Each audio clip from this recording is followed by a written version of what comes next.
Hi friends, welcome back to my channel. ఈ వ్లాగ్లో వచ్చేసి పూరి మసాలా ఆలు కర్రీ ఎట్లా ప్రిపేర్ చేసుకోవాలో చూపించేశాను. అంటే అందరిలా రొటీన్గా కాకుండా పూరి అంటే బేబీ పూరీస్ అండి, చిన్న చిన్న పూరీస్ అనమాట. ఎన్ని తిన్నా తినాలి అనిపిస్తుంది. సో చూసేయండి, నేనైతే చపాతీ పిండి కలిపేసుకున్నాను. నేను పాలతో మిక్స్ చేసుకున్నానండి, వాటర్తో కాదు. మళ్ళీ చెప్తున్నాను, పాలతో నేను మిక్స్ చేసుకున్నాను. దానివల్ల చాలా సాఫ్ట్గా వస్తాయి పూరీస్ అనేవి.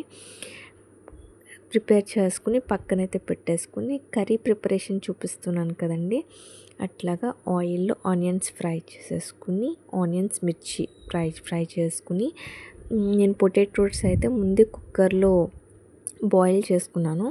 ఆ విధంగా బాయిల్ చేసుకుని మనం పీల్ తీసేసుకున్నాక అవి కూడా వాటిలో యాడ్ చేసుకుని, ఉప్పు కారం పసుపు మన స్పైసెస్ ఉంటాయి కదా, అవన్నీ యాడ్ చేసుకుని, అదేవిధంగా శనగపిండి ఒక 2 టేబుల్ స్పూన్స్ శనగపిండి వాటర్లో మిక్స్ చేసుకుని లంప్స్ లేకుండా అది కూడా మనం యాడ్ చేసుకుని 1 గ్లాస్ వాటర్ యాడ్ చేసుకోవాలి.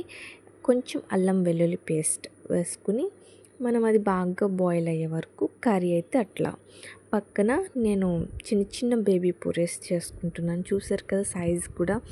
ఇదైతే మా మమ్మీ రెసిపీ అండి. మమ్మీ రెసిపీ నేనైతే బయట ఎక్కడ చూడలేదు.